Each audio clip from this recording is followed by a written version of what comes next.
The talk today is going to be on modeling for business decisions. Actually, the key word here is decisions, business decisions.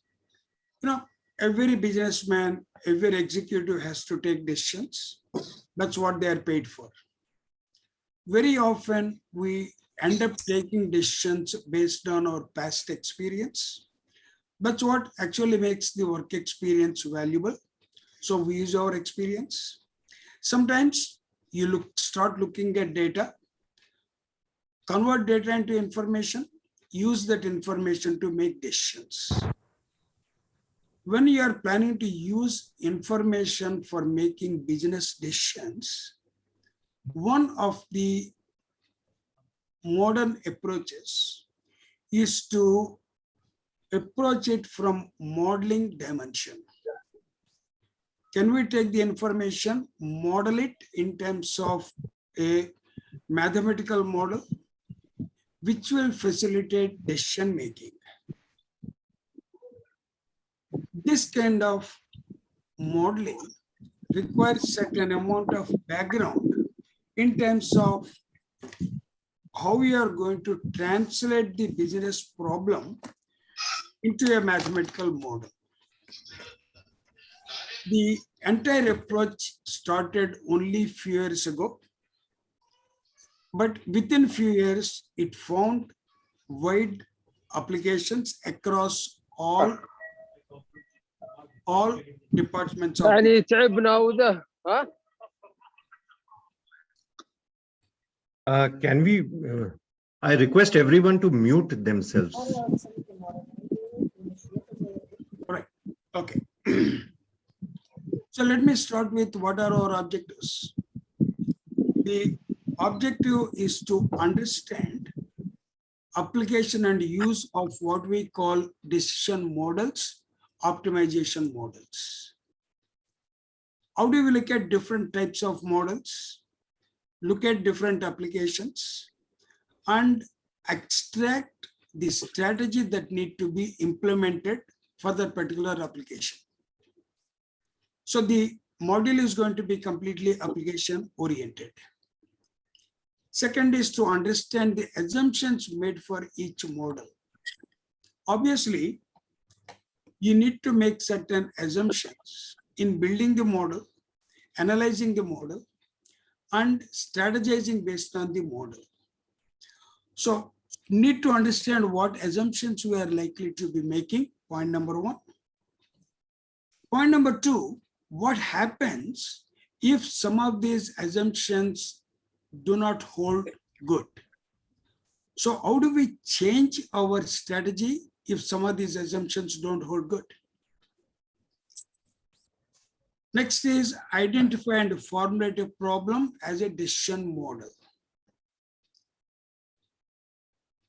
Any kind of problem, whether it is business or otherwise, identifying the problem is almost half the solution.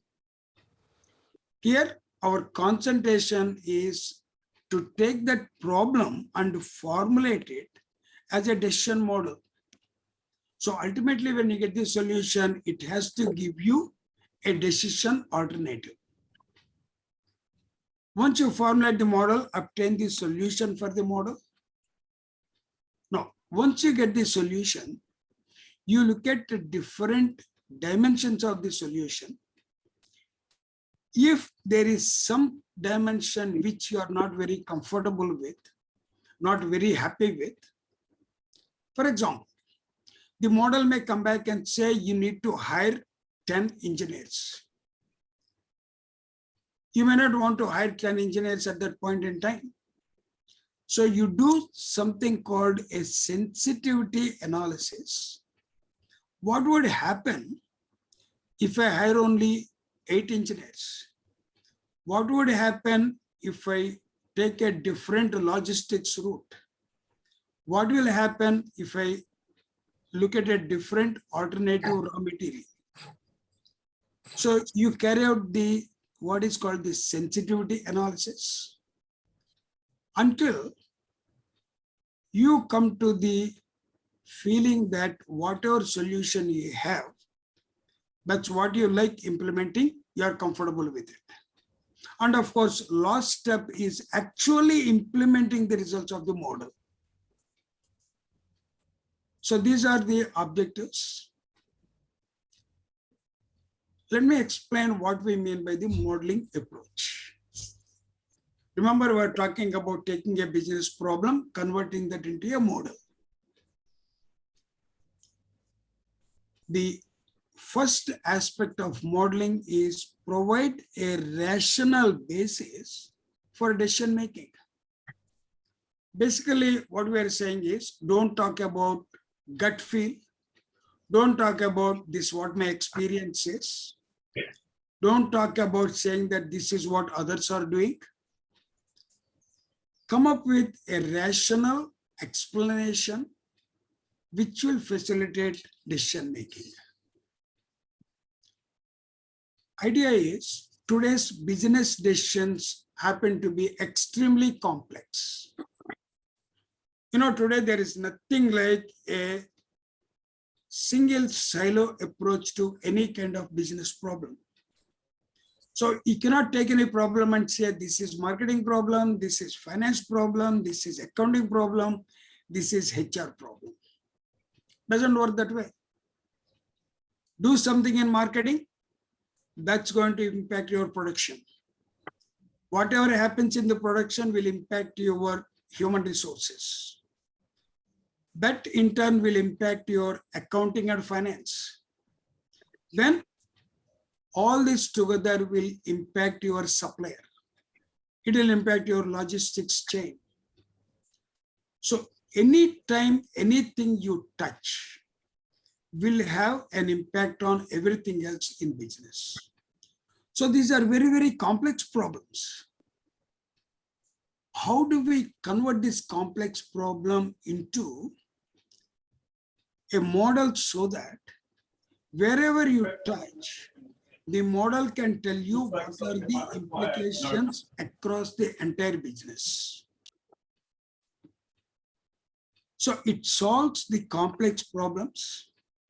In order to do that, it builds a mathematical model.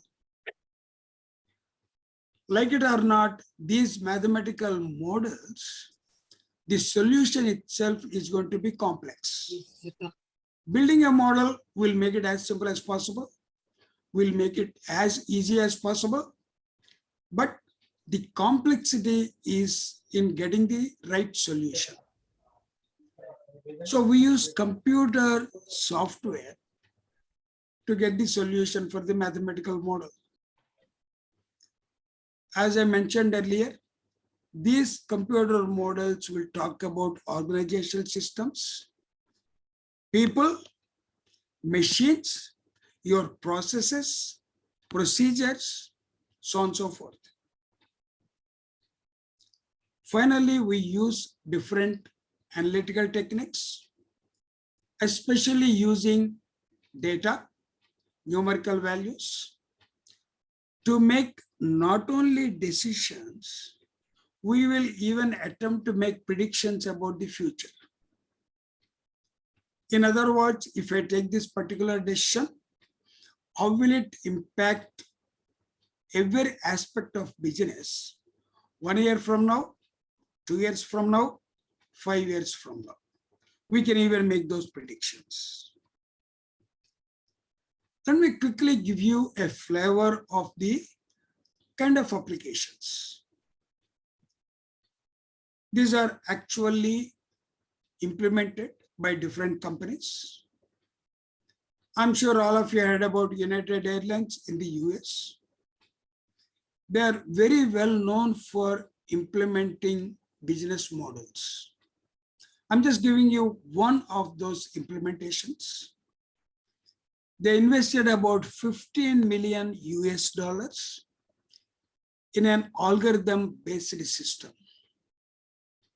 The 15 million investment added anywhere from 50 million to 100 million each year continuously to its revenues. If you think that United operates at a margin of 10%, the 15 million investment that they have made in creating these models, the payback period was less than 1.5 years. That's the kind of return on investment you would expect in these models. US. Gap is one of the major clothing chains. Christmas is the time where most of the revenue is generated. That's when they have to increase the number of employees phenomenally. They used these models to determine how many employees should they have in each store. Imagine doing this at each individual store level, considering that many cities have multiple stores. So they could get down to each store level and estimate what is the number of employees required to meet the Christmas rush, but at the same time, minimize the cost, don't lose any sale. These days, hotels, airlines, even television, they use a method called revenue management or yield management. I'm sure all of you are familiar with this. If you want to book an airline ticket, let's say from point A to point B, the cost of the airline ticket depends upon when are you booking this. If you book the ticket well in advance, you'll get the ticket at a fairly lower price.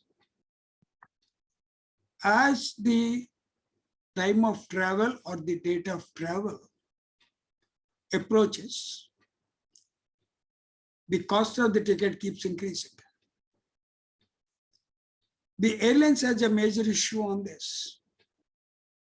Let's say I want to book a ticket from point A to point B 3 months in advance.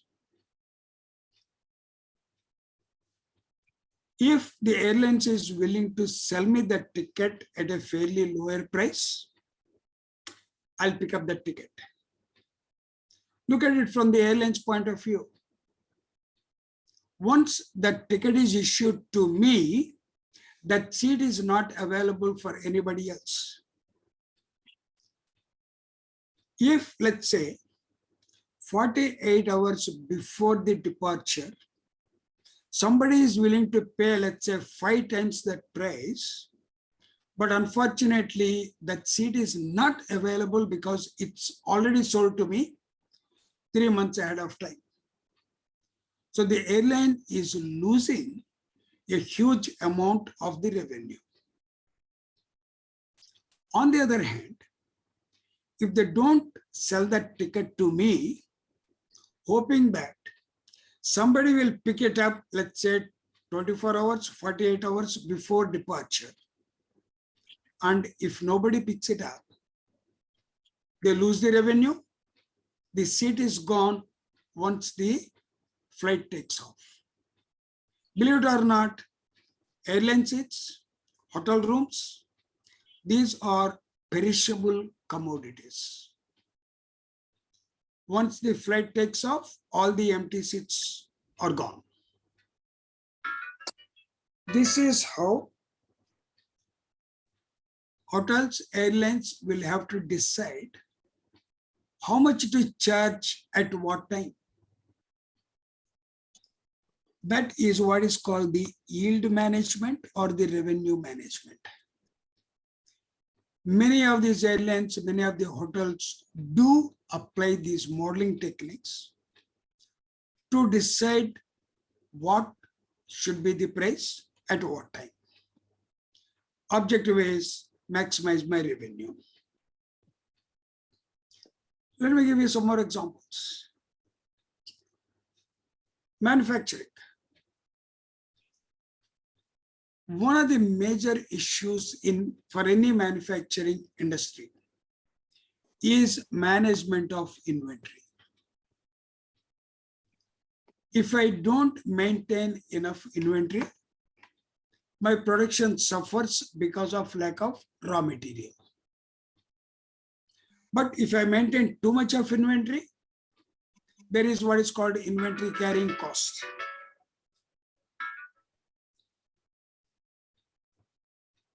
I need to balance these two costs. So I have to decide what is order point.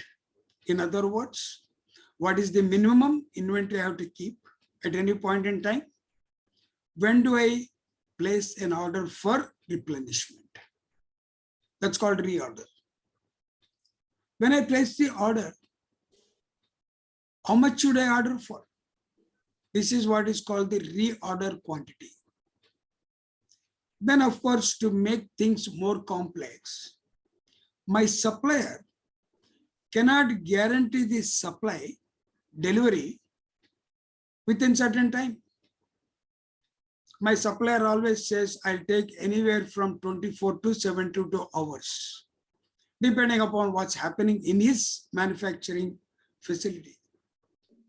So I have to take the uncertainty in delivery times into account. Given all this, how do I manage my inventory so that my inventory carrying cost is minimized, my stock out cost is minimized, my manufacturing doesn't suffer? We use a lot of these supply chain models here. We use simulation to come up with the right inventory policy. Design optimization. As a matter of fact, every VLSI design uses modeling, mathematical modeling, to minimize the heat generated, minimize the distance traveled by the electronic signals. Any kind of engineering development, the scheduling is important, resource allocation is important. We use various mathematical models. Transportation, logistics. Think of a company, let's say, think of a company like ITC or Hindustan Unilever in India or Unilever in UK. Think of Procter & Gamble in US. For example, in India, HUL has approximately 30 manufacturing units spread across entire country. Believe it or not, every street corner shop requires products from HUL, Unilever. The company can supply their products by road, by rail, if necessary by air, of course by sea, by water, river routes. How do I minimize my transportation cost while making sure that none of my products are out of stock, even in one street corner shop? For this kind of products, going out of stock can be extremely costly for the company. For example, if I don't get my favorite soap, I'm not going to stop bathing. By not giving me that particular soap, the company had given me an opportunity to try out a competitor's product. God forbid I like the competitor's product. The company lost me as a customer for life. Airline industry. Remember, we talked about revenue management. One of the major problems for the airline industry is flight scheduling. I have 280 aircrafts. I want every aircraft to be in the air as much as possible. An aircraft sitting on the ground is not generating any money. I have to make sure that every flight operates on time. Let's say, for argument's sake, out of the 280 aircrafts that I have, one of them is grounded because of an engineering problem. You know what I need to do? Within the next few seconds, at most next few minutes, I'll have to reschedule all my remaining 279 aircrafts, reschedule them along with the flight crew, because that's a very, very important resource, so that all the flights can be operated on time with one less aircraft. You will need a mathematical model to do this. We talked about revenue management already. Telecommunications. You know what? Some of the telecommunication companies, for example, let's say AT&T, they take pride in saying that you will never get a message saying all circuits in this route are busy. You will never get that message. How do they manage that? Your call is routed through whichever circuits are available. If you are making a call, let's say at 9 o'clock in the morning from New York City to Washington, DC, everybody is talking to each other. Both are on the East Coast. All the circuits between the two cities will be extremely busy. So what do? They take your call, route it through Chicago. Remember, 9 o'clock in New York, still 8 o'clock in Chicago, people are not up yet. If necessary, they say they will route your call from New York to Washington, DC via Los Angeles. Idea is customer satisfaction. Never give a message saying that all lines in this route are busy. Finance models. I'm sure many of you are involved in investing your money. You know the fundamental rule for any investment. I want to maximize my return while minimizing the risk.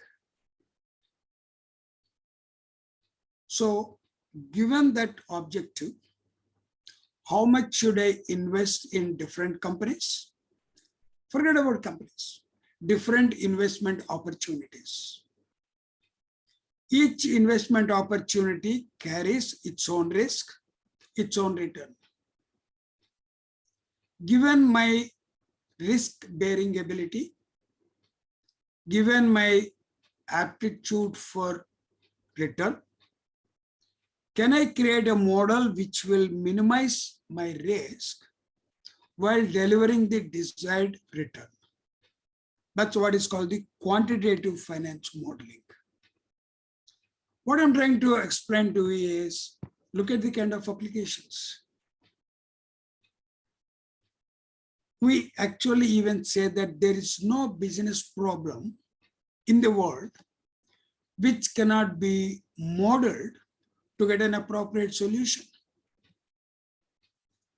Let me quickly close my talk by giving you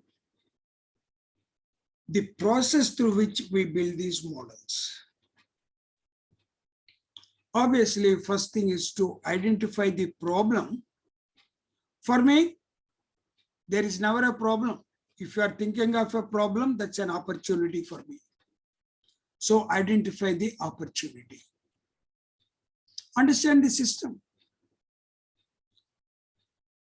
Once you understand the system, create formulate a mathematical model. Check the model, get the solution, see whether the model is behaving as if the real life business will behave. Verify the model.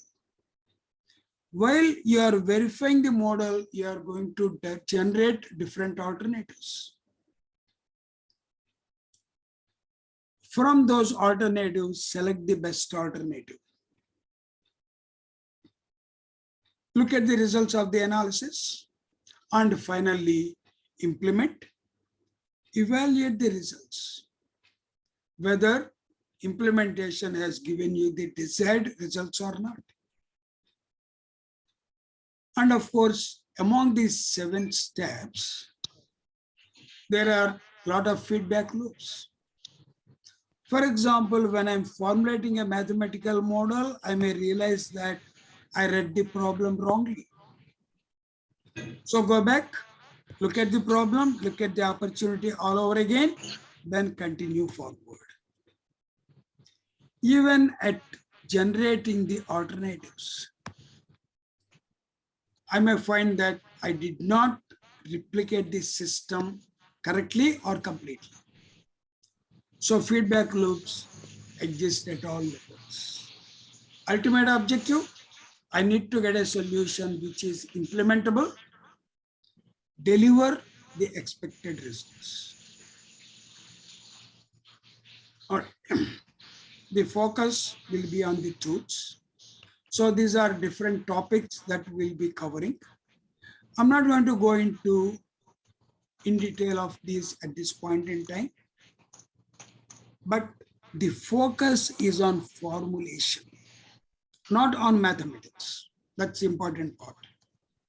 The focus is how do you formulate a model to replicate your business. That's the focus. And we are going to use Excel to get the solutions. Why Excel? Generally available for everybody. You'll have access to this. You don't have to pay separately for any kind of specialized software.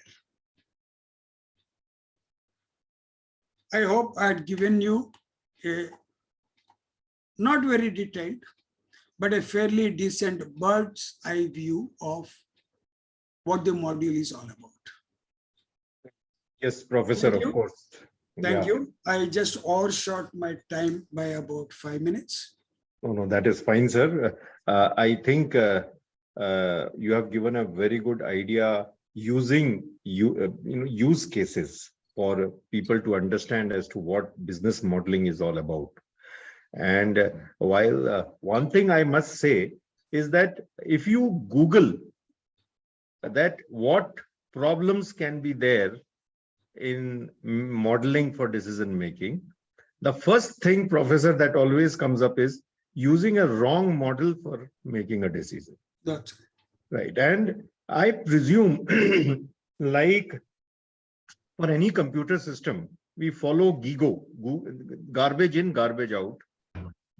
Same way, I suppose it must be the assumptions and the problem that you are deciding. That based on if you are using a wrong problem, you will get a wrong decision in the end. So what, I mean, yes, you gave a lot of examples, but still I would like you to just emphasize that how do you ensure at the very initial stage that you are at the right problem? Yes, you can always iterate back, but then you lose time. So how do you do it at the initial stage itself? okay. You know, first thing is when you look at the problem, ask yourself, is this the real problem? Because many a time we think what the problem is not the real problem. The real problem is somewhere else.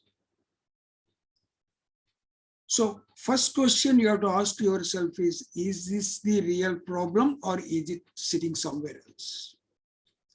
That's why, remember, at every point I have been talking about identify the problem or opportunity. So first thing is identifying the correct problem. Then, I mentioned in business today, if you touch at one place, it has implications at a very other place. There is nothing like a silo where everything is an HR problem or only a marketing problem or an accounting problem. But again, even if you try to model the entire business, it's just not possible. So you need to understand how far you are going to replicate quote unquote reality in your model. So what are the critical inputs you are looking at? What are the critical outputs you want to come out of the model? If you identify these wrongly, you get a wrong solution. So once you do these two things appropriately, there is nothing like 100% correct. Frankly speaking, there is never something like right decision. At the time of taking the decision, you always take what you think is the most appropriate decision. Whether it is right or wrong, you will know only when the consequences come about. So make sure that the decision you are taking is the most appropriate. Does it answer your question? Yeah, sir. And one more thing that you very rightly brought out about formulating your problem. But the other important aspect is, of course, that of making your right assumptions. Yes. Now, there is one more thing I would like to add, and that is constraints. So the point is, you may make any assumptions, but if there are some inherent constraints, the entire system can go for a 6. Like if you have to drive from place A to place B, and if your vehicle does not have headlights, then you obviously have to go during the day. So that is a constraint that you can't go at night. So, Professor, I'll request you to just, for the benefit of everyone here, if you can tell us what exactly is the difference between assumption and constraint, and how do you apply which at which stage? Okay. The assumptions go something like this. The relationship between input and output. For example, I can use this screen here. For example, this is my input X and this is my output Y. Let's say the relationship looks like this. Did you notice? This is not linear. But if I'm operating somewhere around at this point in my company, and if I want to move to this point, I can take this movement as if it is linear. That's an assumption. So the reality is a non-linear response to the input. But for my purpose, I'm assuming the linearity to make the model simpler. If the linearity is a major issue, we can make the model look at the nonlinear relationship, which will make the model a little more complex. So the assumption is meant to make the model simpler. What about the constraint? Constraint is, if I want to reach this level, I need to have available input at this level. Let's say my input availability is only this much. So this is my constraint. But that constraint is not insurmountable. There are different ways of bridging this gap. I can bridge this gap through a contract. I can bridge this gap by renting out different facilities. I can bridge this gap by hiring temporary people. Remember the Christmas example of the gap? These employees are not permanent for the entire year. They are hired only up to January 1st. Only in one December. So only for the December. So this is what I mean by the constraint. Professor, thank you. And I would just like to add one more thing, and that is there is so much about tacit assumptions and hidden assumptions. For example, if you want to take your date for a meal in a outdoor scenario, you are assuming that it is not going to rain. And that is an assumption which you are not even realizing while you are making that. So I would, I mean, these are some of the things which Professor Nagadevara is going to cover. And let me tell everyone that he is going to be teaching this subject for the GMPOS. And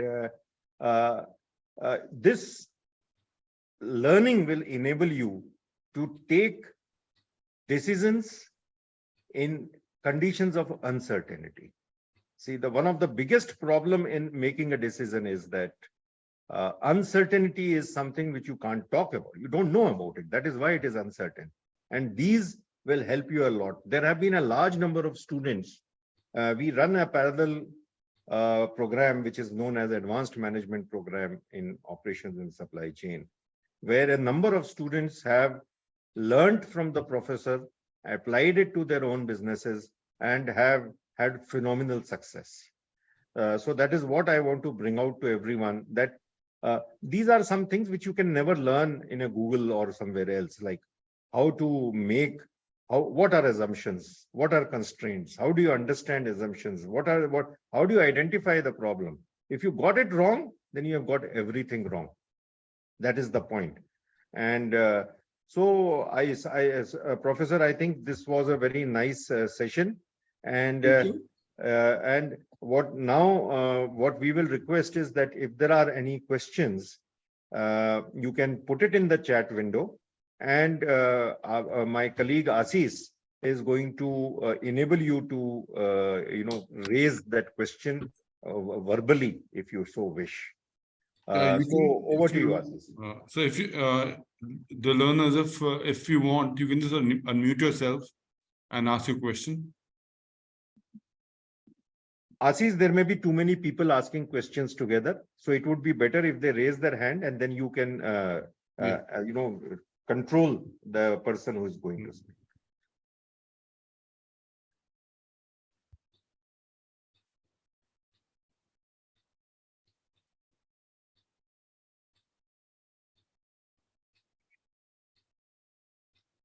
Or they can type their name on the chat box, so we can call them. We can ask you, yes. Yes. Yeah, Siddharth Mishra, any questions? Peter? No, sir. Peter No, Mutai. sir. This is a very interesting subject. Yumna Asim?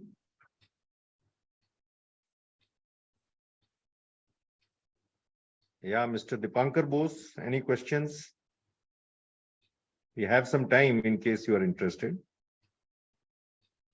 Yeah, I think Abba has her hand.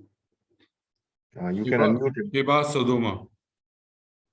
Yes, thank you, Professor, for this interesting presentation. We hope it had more time, because still we are curious to know more about modeling and what problem we can solve. I have only one question in regards to the examples. I didn't see in healthcare. I just interpret that supply chain and the inventory may be applicable in healthcare field, but what about the other application in healthcare, not in relation to the clinical research? Is there any, or is still in development? No. Can I answer that now? Yes, please. I'm curious to know. Thank you. Sure. Yeah, please go ahead, sir. Okay. You know, there are a lot of applications in healthcare. Even examples like assigning of doctors to different, the doctors have to be scheduled, different shifts. So assigning different healthcare professionals to different shifts in order to maximize the total efficiency. Second, how do we look at the patient care? By assigning the hospital beds. So which is nothing but resource allocation. Take any hospital. Each ward is different. Each ward has different facilities available, different type of infrastructure available. How do we make the best use of the infrastructure? Talk about scheduling the tests, medical tests, medical investigations, diagnostic tests. Again, that can be modeled. So there is a lot of work done on modeling healthcare applications. As I said, there is not a single field in the world today where this modeling is not being applied. The objectives can be different. For example, in a healthcare system, revenue maximization may not be the primary objective. The primary objective could be providing maximum extent of healthcare. So instead of maximizing the revenue or maximizing the profit, we maximize the healthcare. Is it okay, Heba? More than okay. Thank you. Thanks Thank so you. much. Thank you. Professor, we have a couple of questions in the chat box. Okay. Let me, One is, how do you ensure your some assumptions are valid?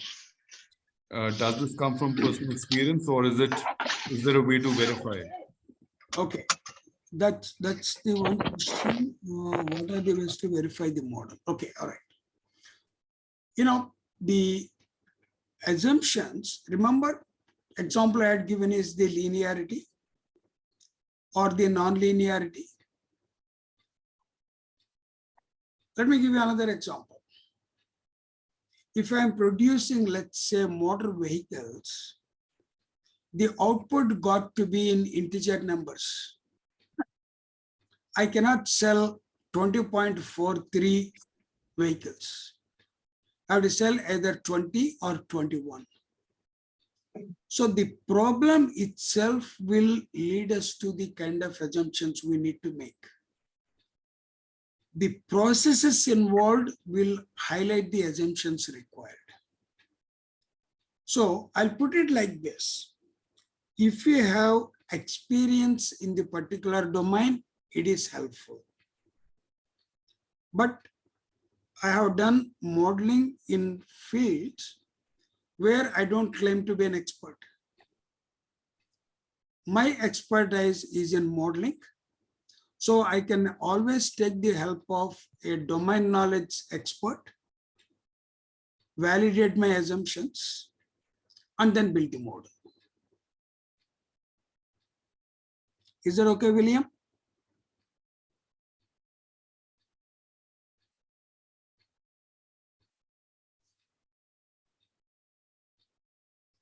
Any more questions, please? Yeah, there are some more if you see. There is a question about how to deal With unknown assumptions. Oh, how to deal with unknown assumptions. Very interesting. Okay, Subi, if something is unknown, it is unknown. So don't know what you missed out. You know, it's like, how do I know something that is unknown? The Possibly what you are trying to ask is, how do I make sure that I made all the required assumptions? The way to look at that is, look at your assumptions. Do these assumptions describe the process involved? You notice when you are doing a modeling part, mathematical model, you want to make sure that that model represents every process that you are having in your business. Every process is replicated in the model. So have I covered all the processes? The minute I look at a process, obviously the underlying assumptions for that process will be known. Is that okay, Subi? Yes, that's great. Thank you. Thank you. Yeah, there is another question is, what are the ways to verify the model? This is by Ivan Litav. Right. Ivan, when you get a solution, you are verifying the model based on the result of the model, the solution of the model. So once you get the solution, first thing you need to ask yourself is this solution implementable for me? For example, to maximize your profit, let's say you need to produce 2,000 laptops a day.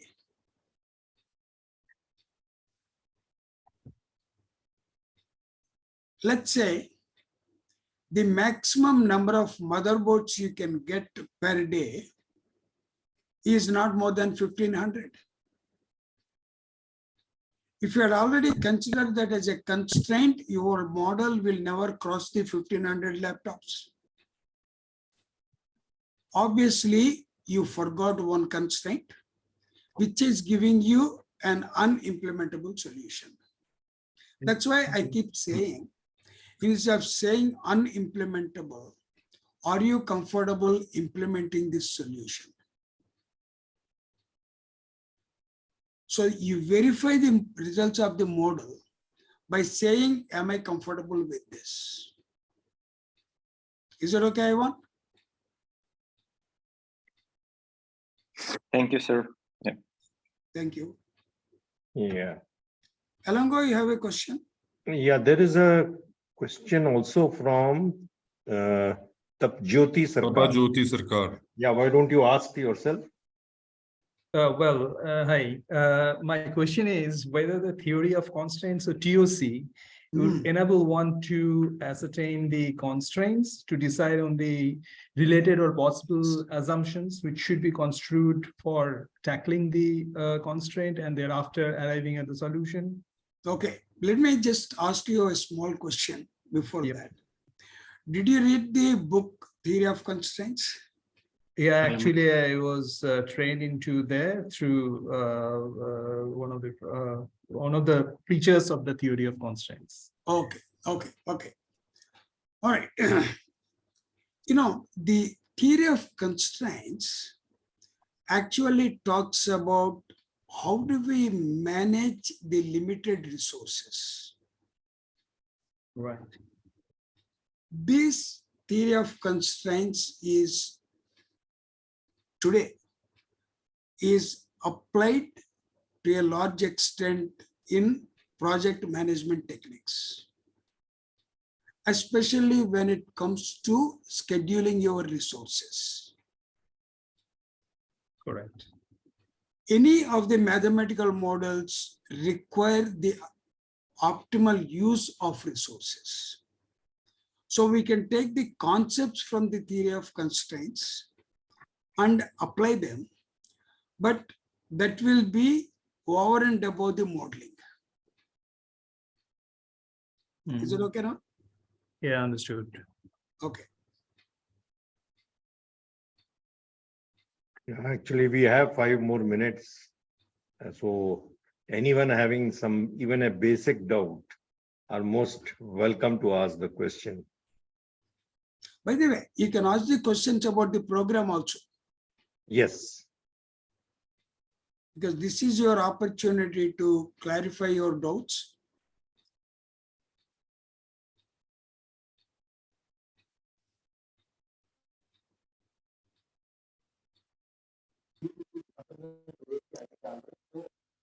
Yeah, I think, Siddharth? yeah, Yes, Siddharth. sir. Sir, since I have, by my experience, I have 12 years of experience and everything, but I don't have any experience in data modeling and all those things. So somebody who is from SAP background and who is interested to get into this, will how he should proceed with these courses?